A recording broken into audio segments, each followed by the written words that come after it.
Hey gang, today we're going to be doing the intermediate level non-race car event at Apricot Hill using the 1978 Pontiac Trans Am. Hey everybody, Uncle Guy here.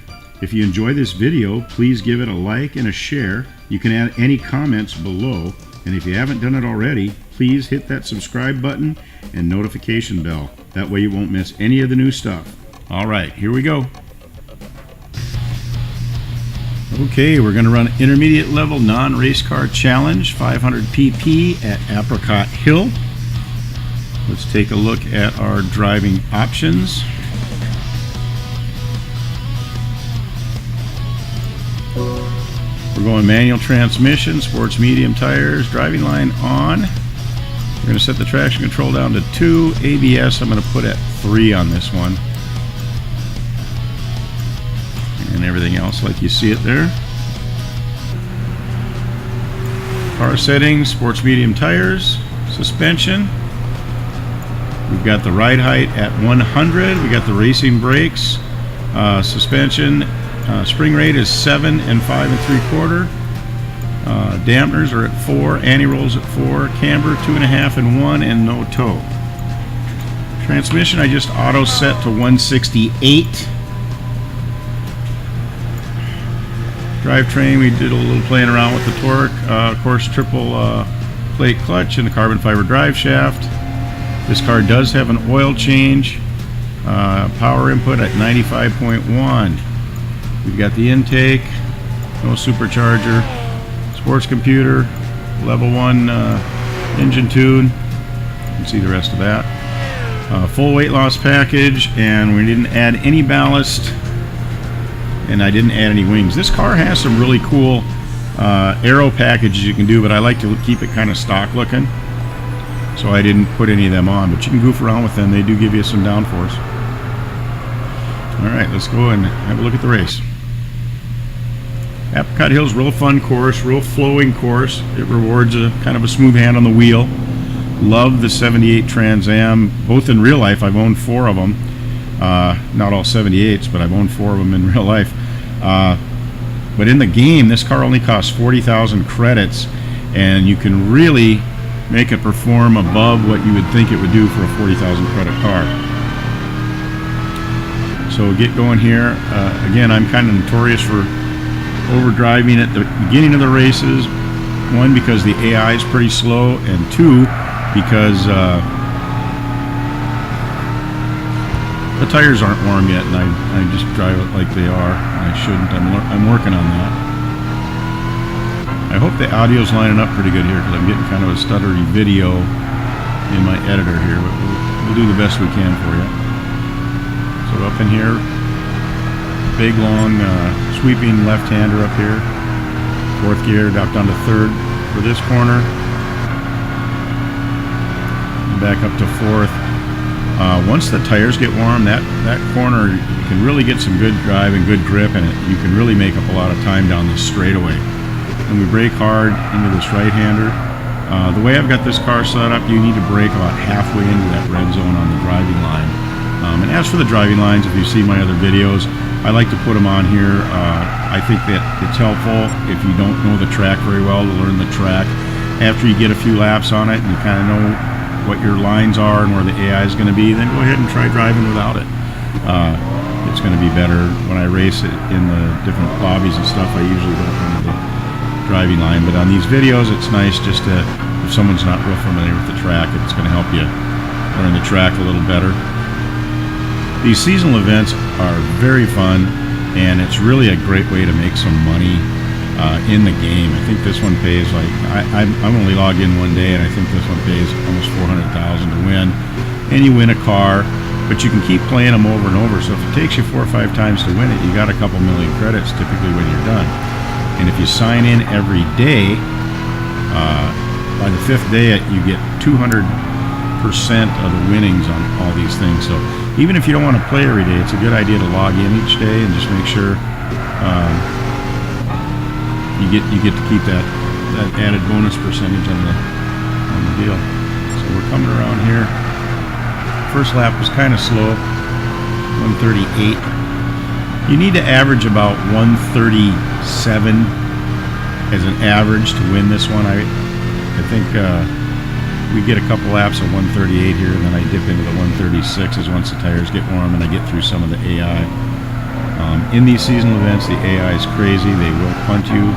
They'll cut you off and they'll brake check you. I think I bumped into one guy here in a little bit, but just kind of loops around here. And we get ready to get onto our long front straight. I usually set the gearing on these as a starting point. I just go into the fully adjustable and I just set the top speed to where I'm hitting the top end. I'm getting close to red line in top gear at the fastest part of the track, and that's a good place to start. Sometimes if I've got a 5-speed or a 4-speed transmission, I'll tighten up the gears and bring them taller in the upper range, but this one wasn't too difficult of a race. I kind of went with base settings. Again, I usually start off about five clicks above the bottom on ride height, and then I'll run some laps, and I'll usually adjust it down a click or two until I get to kind of the sweet spot. Shocks I usually put at about 1/3, and then dampeners are usually 3 or 4. I don't usually get much over 4. And roll bars usually end up being 4 or 5. Sometimes I've gone them to 6. On the higher end racier cars, you can run a little stiffer suspension.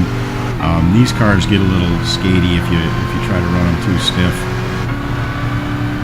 Again, I like my handling to be pretty balanced, with a little bent toward oversteer. A lot of guys like a little more understeer, and that's great. Just whatever you like, you know. So coming in lap 3 here, we're up to 5th. A lot of times on these courses where they're real flowy, the AI does tend to, if you get right behind them, they'll slow down way too fast and you end up getting into them. If you get in here before them like this, you can dive inside. If you're already partway into the curve, you can usually pass them on the outside pretty easy. Kind of fun there. So coming up, ran another 138 the last lap. This third lap looks like it's going a little bit better. Not as much traffic to deal with. The tires are good and warm. So we'll ride along here, come down the straight. Looks like we're going to get a little bit better time. Should be down in about the 136s. And we are. So that's good. Holding this pace. We got 2 laps to go. We're in 4th place. It's always best for me if you can catch the guy in first by the time you get in the first part of the last lap, and you don't have to worry about traffic. You can just concentrate on your marks and kind of free fly there. So I'm hoping this audio matches up pretty good. My video that I'm watching is real jumpy, so I'm trying to kind of stay with this as good as I can. So here's that big long sweeper again. It's a great turn. You drop to 3rd right here. You can see I was able to get around him on the outside pretty easy.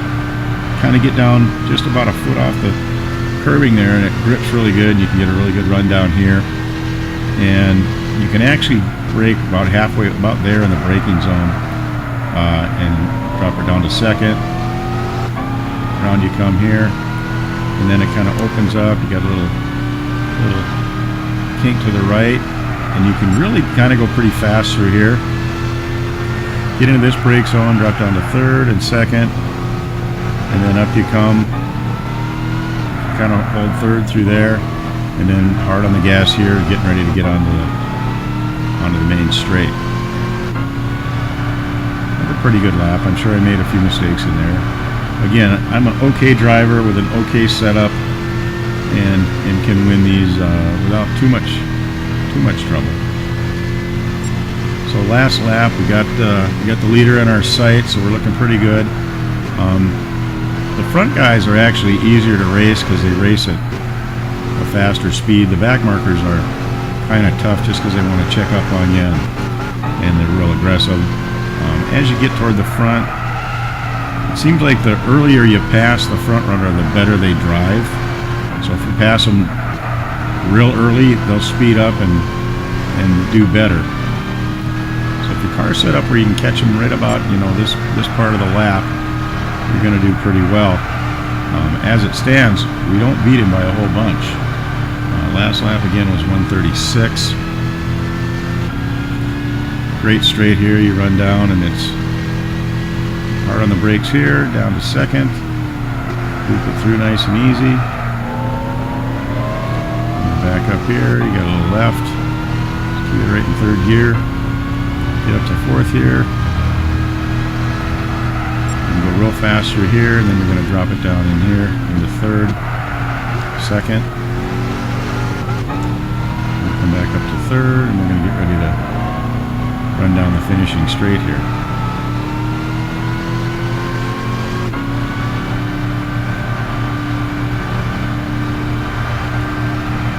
So you can see in the mirror, he's not back there too far. He stayed with us pretty well.